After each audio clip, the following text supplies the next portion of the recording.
வணக்கம். SC ST மாணவர்களிடம் கல்வி கட்டணம் கேட்டு தொல்லை கொடுக்க கூடாது என தனியார் பள்ளி கல்லூரிகளுக்கு ஆதிதிராவிட நலத்துறை இயக்குநர் இளங்கோவன் எச்சரிக்கை விடுத்துள்ளார். புதுச்சேரியில் எஸ்சி எஸ்டி மாணவர்களின் கல்வி செலவு முழுவதையும் அரசு ஏற்கும் திட்டம் ஆதிதிராவிட நலத்துறை மூலம் செயல்படுத்தப்பட்டு வருகிறது. இத்திட்டத்தில் உள்ள சிக்கல்கள் பற்றி விவாதிப்பதற்காக முதல்வர் ரங்கசாமி உத்தரவின் பேரில் கல்வித்துறையின் ஆய்வுக் கூட்டம் பள்ளி கல்வித்துறை இயக்குநரின் அலுவலகத்தில் நடந்தது. இக்கூட்டத்தில் கல்வித்துறை இயக்குநர் பிரியதர்ஷினி, ஆதிதிராவிட நலத்துறை இயக்குநர் இளங்கோவன், கல்வித்துறை இணை இயக்குநர் சிவகாமி, துணை இயக்குநர் சிவராமன், முதன்மை கல்வி அதிகாரி தனசெல்வம், நோடல் அதிகாரி பழனி, ஆதிதிராவிட நலத்துறை கண்காணிப்பாளர் வேல்முருகன் மற்றும் கல்வித்துறை ஆதிதிராவிடர் துறை அதிகாரிகள் கலந்து கொண்டனர். அப்பொழுது ஆதிதிராவிட நலத்துறை இயக்குநர் இளங்கோவன் கூறுகையில், கடந்த 2023 முதல் 2024 கல்வியாண்டு கட்டணமாக ரூபாய் 38 கோடி அந்தந்த பள்ளிகளுக்கு அரசு வழங்கியுள்ளது. அரசு நிர்ணயம் செய்துள்ள கல்வி கட்டணத்தை மட்டும்தான் அரசு பள்ளிகள் வசூலிக்க வேண்டும். கூடுதல் கட்டணம் வசூலிக்க கூடாது. மேலும் முன்கூட்டி மாணவர்களிடம் கட்டணம் கேட்டு தொந்தரவு செய்து மன உளைச்சலுக்கு ஆளாக்க கூடாது. அதுபோன்று நடந்தால் அந்த பள்ளிகள் மீது நடவடிக்கை எடுக்கப்படும் என்றார். கடந்த 4ஆம் தேதி துவங்கி 28 நாட்கள் நீடித்த அக்னி நட்சத்திரம் இன்றுடன் நிறைவு பெறுவதை ஒட்டி உலக புகழ்பெற்ற அருள்மிகு மணக்குள விநாயகர் கோவிலில் மூலவருக்கு 1008 இளநீர் அபிஷேகம் செய்யப்பட்டது. அக்னி நட்சத்திரம் கடந்த 4ஆம் தேதி துவங்கி 28 நாட்கள் இன்றுடன் முடிவடைந்தது. பல்வேறு மாவட்டங்களில் சதமடித்த கோடை வெப்பம் கடந்த ஒரு வாரமாக தணிந்து கோடை மழை பெய்து குளிர்ந்த காற்று வீசி பல்வேறு மாவட்டங்களில் மழை பெய்து மக்களை மகிழ்ச்சியில் ஆழ்த்தியது. தற்பொழுது 2 நாட்களாய் கடலோர மாவட்டங்களில் வெயில் துவங்கிவிட்டது. புதுச்சேரியில் நேற்று 101 டிகிரி வெயில் காய்ந்த நிலையில் இன்றுடன் அக்னி நட்சத்திரம் நிறைவு பெறுகிறது. இதனையொட்டி புதுச்சேரியின் புகழ்பெற்ற அருள்மிகு மணக்குள விநாயகர் கோவிலில் மூலவருக்கு இன்று காலை 10:30 மணிக்கு 1008 இளநீர் அபிஷேகம் நடந்தது. அதேபோன்று உற்சவ மூர்த்திக்கு 108 இளநீர் அபிஷேகம் செய்யப்பட்டது. இதற்காக பொதுமக்கள் பக்தர்கள் தங்கள் வேண்டுதலை நிறைவேற்றிக் கொள்வதற்காகவே பலர் தங்களால் முடிந்த இளநீரை வாங்கி கொடுத்தனர். அக்னி நட்சத்திர தோஷம் விலக நடந்த இளநீர் அபிஷேகத்தை ஏராளமான பக்தர்கள் கண்டு வழிபட்டனர். புதுச்சேரி உசுட்டேரியில் பூநாரைகள் எனப்படும் ஆஸ்திரேலியா பிளமிங்கோ பறவைகள் குவிந்து வருகின்றன. புதுச்சேரி தமிழக பகுதிகளை உள்ளடக்கி 800 ஹெக்டேர் பரப்பளவை கொண்டுள்ளது.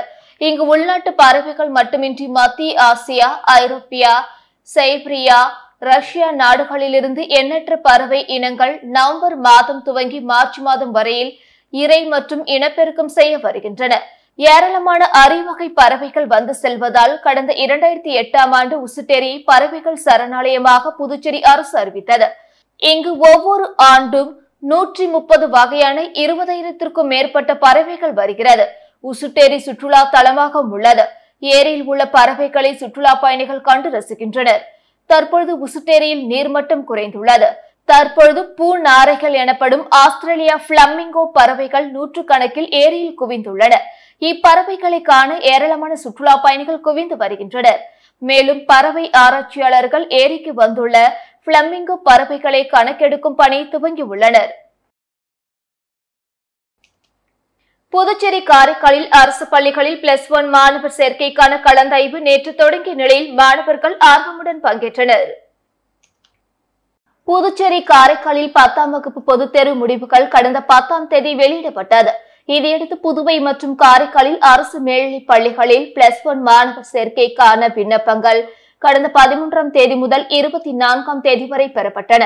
தொடர்ந்து அரசு பள்ளிகளில் 10ஆம் வகுப்பு படித்த மாணவர்களின் தகுதி பட்டியல் மற்றும் நேர்காணலுக்கான தேதி அந்தந்த மேல்நிலைப் பள்ளி அறிவிப்பு பலகையில் கடந்த 14ஆம் தேதி ஒட்டப்பட்டது.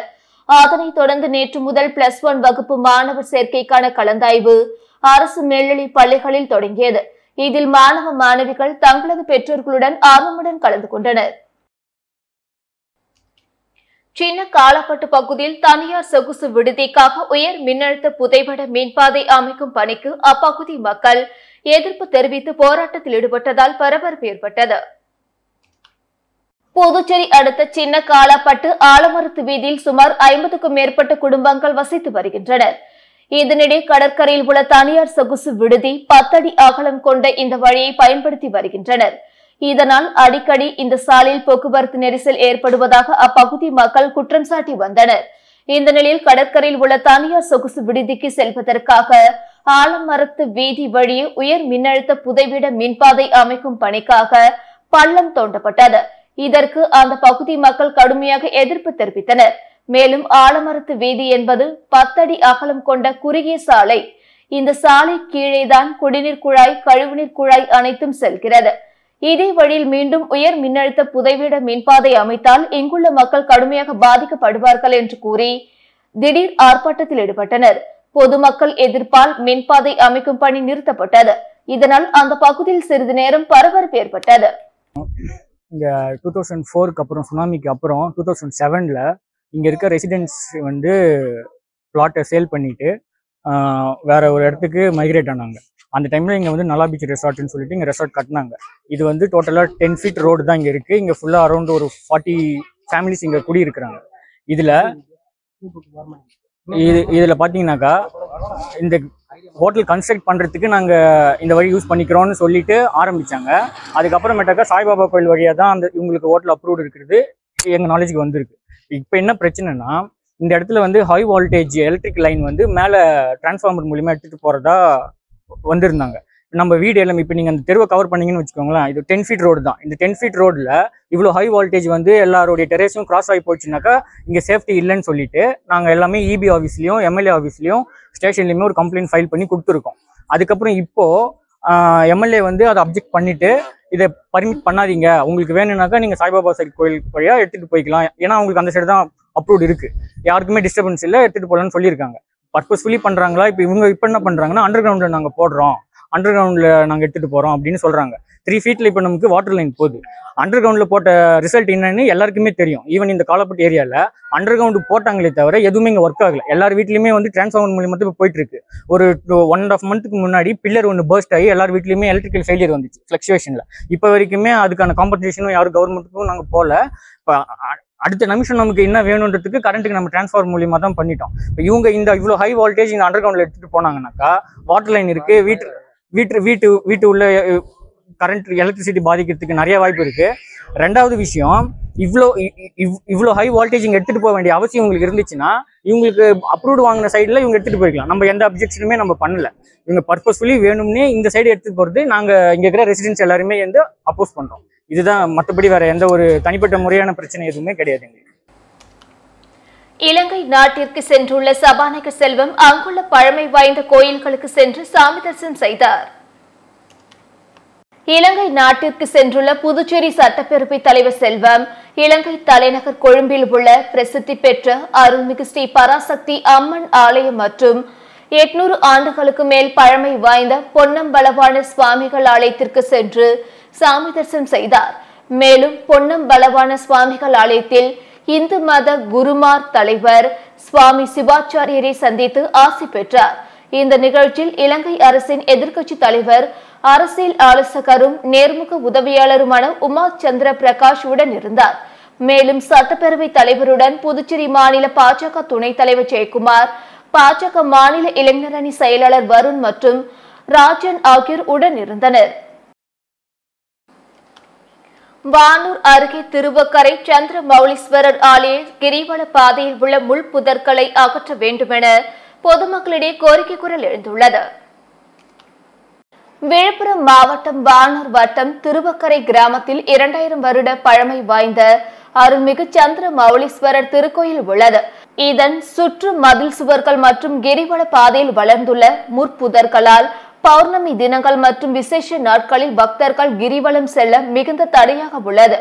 மேலும் இது குறித்து கோவில் நிர்வாகத்திடம் முறையிட்டும் நிர்வாகத்தினர் எந்தவொரு நடவடிக்கையும் எடுக்கவில்லை. கோபுரத்தில் உள்ள மரக்கன்று மற்றும் மதில் சுவர்களில் உள்ள மரக்கன்றுகளால் கோபுரங்களில் பிளவு ஏற்படும் அபாய நிலை உள்ளது. இதனை கருத்தில் கொண்டு போர்க்கால அடிப்படையில் ஆலய நிர்வாகமானது கோபுரங்கள் மற்றும் கிரிவல பாதையில் உள்ள முற்புதர்களை அகற்றி தருமாறு பக்தர்கள் மற்றும் பொதுமக்களிடையே கோரிக்கை குரல் எழுந்துள்ளது. புதுச்சேரி முதலியார்பேட்டை காவல் நிலையம் அருகே உள்ள டிரான்ஸ்பார்மர் வெடித்து தீப்பற்றி எரிந்ததால் அப்பகுதியில் பரபரப்பு ஏற்பட்டது. புதுச்சேரி மாநிலம் முழுவதும் கோடை வெயில் காரணமாக அதிக அளவு ஏசி பயன்படுத்துவதால் மின் அழுத்தம் ஏற்பட்டு மின்தடை ஏற்பட்டு வருகிறது. ஒரு சில இடங்களில் டிரான்ஸ்பார்மர் அதிக அழுத்தம் தாங்காமல் வெடிக்கும் சம்பவங்களும் அரங்கேறி வருகிறது. இந்த நிலையில் முதலியார்பேட்டை காவல் நிலையம் அருகே உள்ள டிரான்ஸ்பார்மர் நேற்றிரவு சுமார் 8 மணி அளவில் திடீரென அதிக சத்தத்துடன் வெடித்தது. இதனை கண்ட பொதுமக்கள் வாகன ஓட்டிகள் அலறியடித்து ஓடினர். தொடர்ந்து டிரான்ஸ்பார்மர் 20 நிமிடங்களுக்கு மேலாக எரிந்து கொண்டிருந்தது. இதனையடுத்து முதலியார்பேட்டை போலீசார் மின்துறை மற்றும் தீயணைப்பு துறைக்கு தகவல் தெரிவித்ததுடன் அங்கிருந்த பொதுமக்களை அப்புறப்படுத்தினர். தீயணைப்பு வீரர்கள் வருவதற்குள் தானாக தீ அணைந்து நின்றது. இதனைத் தொடர்ந்து அப்பகுதியில் உடனடியாக மின்னிறுத்தம் செய்யப்பட்டு இருளில் சூழ்ந்தது. அதைத் தொடர்ந்து மின்துறை ஊழியர்கள் சரி செய்த பின் மின் இணைப்பு வழங்கப்பட்டது. இதனால் அப்பகுதியில் சுமார் 30 நிமிடங்களுக்கு மேலாக பதட்டமான சூழல் நிலவியது. வரும் ஜூலை 1 முதல் இந்திய தண்டனை சட்டம் மாறுவதை தொடர்ந்து புதுச்சேரி தனியார் நிறுவனத்தில் பணிபுரியும் பெண் ஊழியர்களிடம் பெரியகடை போலீசார் சட்டம் குறித்து விழிப்புணர்வு ஏற்படுத்தினர். நாடு முழுவதும் இந்திய தண்டனை சட்டத்தில் மாற்றம் கொண்டுவரப்பட்டு வரும் ஜூலை 1 முதல் அமலுக்கு வருகிறது. இந்த நிலையில் புதுச்சேரியில் உள்ள தனியார் நிறுவனத்தில் பணிபுரியும் பெண் தொழிலாளர்களுக்கு இந்த சட்டம் தொடர்பான விழிப்புணர்வு கலந்துரையாடல் கூட்டம் பெரியகடை காவல் நிலையம் சார்பில் நடைபெற்றது. Inspector Jaishankar, sub inspector Murugan தலைமையில் நடைபெற்ற கூட்டத்தில் பெண் தொழிலாளர்கள் 100க்கும் மேற்பட்டோர் கலந்து கொண்டனர். ஜூலை 1 முதல் அமலுக்கு வரும் சட்டத்தின் மூலம் பெண்களுக்கு எதிராக நடைபெறும் குற்ற சம்பவங்களுக்கு உடனடியாக தீர்வு காணப்படும் என பல்வேறு விளக்க முறைகளை இன்ஸ்பெக்டர் ஜெய்சங்கர் எடுத்துரைத்தார். இதில் பெரியகடை காவல் நிலைய போலீசார் மற்றும் ஊழியர்கள் கலந்து கொண்டனர். காரைக்கால் அருகே திருப்பட்டினத்தில் 8ஆம் வகுப்பு படிக்கும் 13 வயது சிறுவன் கொடூரமாக வெட்டி கொலை செய்யப்பட்ட சம்பவம் அதிர்ச்சியை ஏற்படுத்தியுள்ளது. புதுச்சேரி மாநிலம் காரைக்கால் அருகே திருப்பட்டினத்தை சேர்ந்த சந்தோஷ் என்ற 8ஆம் வகுப்பு மாணவன் நேற்று மாலையிலிருந்து காணவில்லை என பெற்றோர்கள் தேடி வந்தனர். இந்த நிலையில் திருப்பட்டினத்தில் நாகப்பட்டினம் காரைக்கால் தேசிய நெடுஞ்சாலையில் திருமலைராஜன் ஆற்று பாலத்தில் சிறுவன் 10க்கும் மேற்பட்ட இடத்தில் வெட்டப்பட்டு ரத்த வெள்ளத்தில் பிணமாக கிடப்பதாக போலீசாருக்கு தகவல் கிடைத்தது. இதைத் தொடர்ந்து போலீசார் சம்பவ இடத்திற்கு விரைந்து சென்று பலியான சிறுவன் சந்தோஷின் உடலை கைப்பற்றி பிரேத பரிசோதனைக்காக காரைக்கால் அரசு மருத்துவமனைக்கு அனுப்பி வைத்தனர். திருப்பட்டினத்தை சேர்ந்த 19 வயது இளைஞர் ஒருவருடன் சந்தோஷ் விளையாடியதை அப்பகுதியினர் பார்த்ததாகவும் அதைத் தொடர்ந்து கொலை நடைபெற்றுள்ளதால் அந்த இளைஞரை சந்தோஷை கொன்றிருக்கலாம் என்ற கோணத்தில் போலீசார் விசாரணை மேற்கொண்டு வருகின்றனர். மேலும் கொலை செய்ய பயன்படுத்திய கத்தி மற்றும் கையுறைகளை ஆன்லைன் மூலமாக வாங்கியது விசாரணையில் தெரிய வந்துள்ளது. தொடர் விசாரணையில் கொலை செய்தது யார், கொலைக்கான காரணம் என்ன என்பது தெரிய வரும் என போலீசார் தெரிவித்துள்ளனர். புதுச்சேரி சக்தி நகர் பகுதியில் உள்ள சந்துமுத்து மாரியம்மன் ஆலயத்தில் அக்னி நட்சத்திர நிவர்த்தியை முன்னிட்டு பாலாபிஷேகம் நடைபெற்றது. புதுச்சேரி நெல்லித்தோப்பு தொகுதிக்குட்பட்ட சாரம் சக்தி நகர் பகுதியில் எழுந்தருளி உள்ள அருள்மிகு ஸ்ரீ சந்துமுத்து மாரியம்மன் ஆலயத்தில் 10ஆம் ஆண்டு அக்னி நட்சத்திர நிவர்த்தியை முன்னிட்டு பாலாபிஷேக விழா நடைபெற்றது. முன்னதாக காமராஜர் சாலை பெரியார் சிலை அருகே உள்ள ஸ்ரீ ஆனந்த முத்துமாரியம்மன் ஆலயத்திலிருந்து பக்தர்கள் 108 பால் குடங்களுடன் புறப்பட்டு ஊர்வலமாக சென்று சக்தி நகர் பகுதியில் உள்ள சந்துமுத்து மாரியம்மன் ஆலயம் வந்தடைந்து 108 பால்குட அபிஷேகங்களுடன் அம்மனுக்கு சிறப்பு அலங்காரத்தில் அக்னி நட்சத்திர நிவர்த்தி பூஜை நடைபெற்று மகா தீபார்த்தனைகள் காண்பிக்கப்பட்டது. இதில் ஏராளமான பக்தர்கள் கலந்து கொண்டு சாமி தரிசனம் செய்து அம்மனை வழிபட்டு சென்றனர்.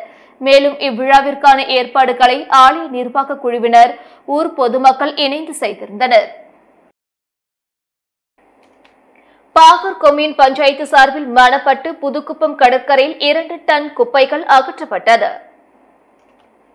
பாகூர் கொம்யூன் பஞ்சாயத்து சார்பில் கோடை வெயில் மற்றும் மழை நாள் தொற்று நோய் பரவாமல் தடுக்கும் விதமாக உள்ளாட்சித்துறை இயக்குநரின் அறிவுறுத்தலின் பேரில் பாகூர் பஞ்சாயத்திற்குட்பட்ட கிராமங்களில் சிறப்பு துப்புரவு பணி நடைபெற்று வருகிறது. அதன் ஒரு பகுதியாக இன்று காலை மணப்பட்டு புதுக்குப்பம் பல்மைரா கடற்கரையில் சுற்றுலா பயணிகள் மற்றும் பொதுமக்கள் வீசிவிட்டு சென்ற குப்பைகளை அப்புறப்படுத்தும் சிறப்பு முகாம் நடந்தது. பாகூர் கொம்யூன் பஞ்சாயத்து ஆணையர் ரமேஷ் தலைமையில் நடந்த இம்முகாமில் தனியார் கல்லூரி மாணவர்கள், பஞ்சாயத்து ஊழியர்கள் கலந்து கொண்டு கடற்கரையில் குவிந்து கிடந்த சுமார் 2 டன் அளவிற்கான குப்பைகளை சேகரிக்கப்பட்டு HR ஸ்கொயர் நிறுவனத்திடம் ஒப்படைக்கப்பட்டது. இந்நிகழ்ச்சியில் மேலாளர் ரவி, உதவி பொறியாளர் சுப்பிரமணியன் மற்றும் ஊழியர்கள் கலந்து கொண்டனர். கோட்டுச்சேரியில் உள்ள புகழ்பெற்ற ஸ்ரீ சீதலா தேவி மாரியம்மன் ஆலய தீமிதி திருவிழாவில் ஏராளமான பக்தர்கள் கலந்து கொண்டு தீமிதித்து சுவாமி தரிசனம் செய்தனர். காரைக்கால் அடுத்த கோட்டுச்சேரியில் உள்ள பிரசித்தி பெற்ற அருள்மிகு ஸ்ரீ சீதலா தேவி மாரியம்மன் ஆலயத்தின் தேமிதி திருவிழா கடந்த 5ஆம் தேதி பூச்சொரிதல் உற்சவத்துடன் விமர்சையாக தொடங்கியது. விழாவின் முக்கிய நிகழ்ச்சியான தேமிதி திருவிழா இன்று விமர்சையாக நடைபெற்றது. இதில் பக்தர்கள் வேண்டுதல் நிறைவேற்றும் பொருட்டு பால் காவடி, அலகு காவடி, மயில் காவடி எடுத்து வீதி உலாவாக வந்து தீக்குழியில் இறங்கி சுவாமி தரிசனம் செய்தனர். முன்னதாக ஸ்ரீ சீதலா தேவி மாரியம்மனுக்கு பாலாபிஷேகம் நடைபெற்றது. அதனைத் தொடர்ந்து மாலை வண்ண மலர்களால் அலங்கரிக்கப்பட்ட வாகனத்தில் ஸ்ரீ சீதலா தேவி மாரியம்மன் வீதி உலா நடைபெற்றது. தேமிதி திருவிழா நிகழ்ச்சியில் புது அமைச்சர் திருமுருகன் மற்றும் ஆயிரக்கணக்கான பக்தர்கள் கலந்து கொண்டு சுவாமி தரிசனம் செய்தனர். அரியாங்குப்பம் கொம்யூன் காக்கேந்தோப்பு பகுதியில் எழுந்தருளியுள்ள ஸ்ரீ முத்து மாரியம்மன் ஆலய 80ஆம் ஆண்டு சடல் திருவிழாவை முன்னிட்டு கொடியேற்றம் நிகழ்ச்சி நடைபெற்றது. அரியாங்குப்பம் கொம்யூன் காக்கேந்தோப்பு பகுதியில் எழுந்தருளியுள்ள அருள்மிகு ஸ்ரீ முத்து மாரியம்மன் ஆலய 80ஆம் ஆண்டு சடல் பிரம்மோற்சவ விழா கொடியேற்றத்துடன் துவங்கியது. முன்னதாக ஆலய குளக்கரையில் புனித நீர் திரட்டி அம்மனுக்கு பால், தயிர், சந்தனம், பன்னீர் உள்ளிட்ட திரவியங்களால் ஆன அபிஷேகங்கள் செய்யப்பட்டு சிறப்பு அலங்காரத்துடன் சிறப்பு பூஜைகள் நடைபெற்று கொடிமரத்திற்கு புனித நீரூற்றி அபிஷேகங்கள் செய்து சிறப்பு பூஜைகளுடன் கொடி ஏற்றப்பட்டு மகா தீபார்த்தனைகள் காண்பிக்கப்பட்டது. இதில் ஏராளமான பக்தர்கள் கலந்து கொண்டு சாமி தரிசனம் செய்து அம்மனை வழிபட்டனர். தொடர்ந்து பக்தர்கள் அனைவருக்கும் பால்சாகை வார்த்தல் நிகழ்ச்சி நடைபெற்றது. இந்நிகழ்ச்சிக்கான ஏற்பாடுகளை ஆலய அறங்காவலர் குழுவினர்கள் தலைவர் முருகையன், துணைத் தலைவர் குணசீலன், செயலாளர் பச்சையப்பன், பொருளாளர் சரவணன், உறுப்பினர் சகிலா காண்டிப்பன் மற்றும் ஊர் முக்கியஸ்தர்கள் இணைந்து செய்திருந்தனர். புதுச்சேரியில் காவல்துறையின் நடவடிக்கையால் போதைப் பொருட்கள் விற்பனை தடுக்கப்பட்டு வருவதாக டிஜிபி ஸ்ரீனிவாஸ் தெரிவித்துள்ளார். புதுச்சேரியில் போதைப் பொருட்களுக்கு எதிரான விழிப்புணர்வை இளைஞர்களிடம் ஏற்படுத்தும் வகையில் காவல்துறை சார்பில் மிஷன் இளமை என்ற திட்டம் துவங்கப்பட்டு கடந்த சில நாட்களுக்கு முன்பு கேரம் போட்டிகள், இருசக்கர வாகன பேரணி, வாக்கத்தான் என பல்வேறு போட்டிகள் நடைபெற்றன. இந்த நிலையில் புதுச்சேரி பாண்டி மெரினாவில் கஞ்சா மற்றும் போதைப் பொருட்களுக்கு எதிரான விழிப்புணர்வை பொதுமக்களிடையே ஏற்படுத்தும் வகையில் காவல்துறை சார்பில் 2 நாட்கள் கடற்கரை வாலிபால் போட்டிகள் நேற்று மாலை நடத்தப்பட்டன. இதனை டிஜிபி ஸ்ரீனிவாஸ் தொடங்கி வைத்து பேசுகையில், போதைப் பொருட்கள் விற்பவர்களை பிடிக்க சிறப்பு குழுக்கள் அமைத்து நடவடிக்கை மேற்கொண்டு வருகிறோம். இதனால் தற்பொழுது போதைப் பொருள் விற்பனை குறைந்துள்ளது. முற்றிலும் போதைப் பொருட்கள் விற்பனை நீங்கும் வரை சோதனை நடவடிக்கைகள் தொடரும் என்றார். நிகழ்ச்சிக்கான ஏற்பாடுகளை முதுநிலை காவல் கண்காணிப்பாளர் நாரா சைத்தன்யா, ஒதியஞ்சாலை ஆய்வாளர் செந்தில்குமார் உள்ளிட்டோர் செய்திருந்தனர். சென்னையில் நடைபெற்ற உலக சாதனை நிகழ்ச்சியில் புதுச்சேரியை சேர்ந்த இரட்டையர்கள் கலந்து கொண்டு பதக்கம் வென்று சான்றிதழ்களை பெற்றனர். யுனிவர்சல் புக் ஆஃப் ரெக்கார்ட் மற்றும் future Kalam book of record புத்தகங்களில் பதிவு செய்வதற்காக விசாகா ஸ்போர்ட்ஸ் சார்பில் துப்பாக்கியை ஒரே கையில் பிடித்து சுடுதல், தோளில் சுமந்து சுடுதல், குறித்த நேரத்தில் ஏர்கன் புல்லட் நிரப்புதல் என உலக சாதனை நிகழ்ச்சி சென்னை ராஜ கீழ்ப்பாக்கத்தில் நடைபெற்றது. 5 தனிநபர்கள் மற்றும் ஒரு இரட்டையர்கள் கலந்து கொண்ட இந்த உலக சாதனை நிகழ்ச்சியில் புதுச்சேரி வானரப்பேட்டை அலைன் வீதியை சேர்ந்த ரவிக்குமார், சுகுமதி இவர்களின் புதல்வர்கள் இரட்டையர்களான சிறுவர்கள் துருவன், துவாரகன் மற்றும் உதயகுமார் ஆகியோர் கலந்து கொண்டு சாதனை படைத்தனர். இந்நிகழ்ச்சியில் சிறப்பு விருந்தினர்களாக யுனிவர்சல் புக் ஆஃப் ரெக்கார்ட் சார்பில் டாக்டர் பாபு பாலகிருஷ்ணன் மற்றும் மஞ்சு ஆகியோர் கலந்து கொண்டு சாதனை படைத்த சிறுவர்களுக்கு பாராட்டி புத்தகங்களை வழங்கி சான்றிதழ்களை வழங்கினர். அரியாங்குப்பம் சுப்பராய பிள்ளை வீதியில் எழுந்தருளியுள்ள ஸ்ரீ மணக்குள விநாயகர் என்ற மணக்குள விநாயகர் ஆலயத்தில் 40ஆம் ஆண்டு பிரம்மோற்சவ விழா வெகு விமர்சையாக நடைபெற்றது. புதுச்சேரி மாநிலம் அரியாங்குப்பம் சுப்பராய பிள்ளை வீதியில் எழுந்தருளியுள்ள ஸ்ரீ மணக்குள விநாயகர் என்கின்ற அருள்மிகு மணக்குள விநாயகர் திருக்கோயிலில் 40ஆம் ஆண்டு பிரம்மோற்சவ விழா நேற்றிரவு நடைபெற்றது. முன்னதாக காலை 8 மணி அளவில் மூலவருக்கு பால், தயிர், சந்தனம், இளநீர் உள்ளிட்ட திரவியங்களால் ஆன அபிஷேகங்கள் செய்து மகா தீபார்த்தனை காண்பிக்கப்பட்டது. தொடர்ந்து பக்தர்களுக்கு அன்னதானமும் வழங்கப்பட்டது. இரவு அருள்மிகு மணக்குள விநாயகர் சுவாமிக்கு ஆடை, ஆபரணங்கள், மாலைகளை சார்த்தி சிறப்பு அலங்காரத்தில் மின் விளக்குகளால் அலங்கரிக்கப்பட்ட வாகனத்தில் சுவாமி திருவீதி உலா நிகழ்ச்சி நடைபெற்றது. மெய்யன்பர்கள், பக்த கோடிகள், ஊர் பெரியோர்கள் என திரளான பொதுமக்கள் கலந்து கொண்டு சுவாமி தரிசனம் செய்தனர். இதில் சிறப்பு விருந்தினராக அரியங்குப்பம் கொம்யூன் பஞ்சாயத்து முன்னாள் சேர்மன் ஆனந்தன் கலந்து கொண்டு சுவாமி தரிசனம் செய்து சுவாமி திருவீதி விழாவை துவக்கி வைத்தார். விழாவிற்கான ஏற்பாட்டினை ஸ்ரீ மணக்குள விநாயகர் என்ற மணக்குள விநாயகர் ஆலய விழா குழுவினர் செய்திருந்தனர். இத்துடன் செய்திகள் நிறைவடைந்தன. வணக்கம்.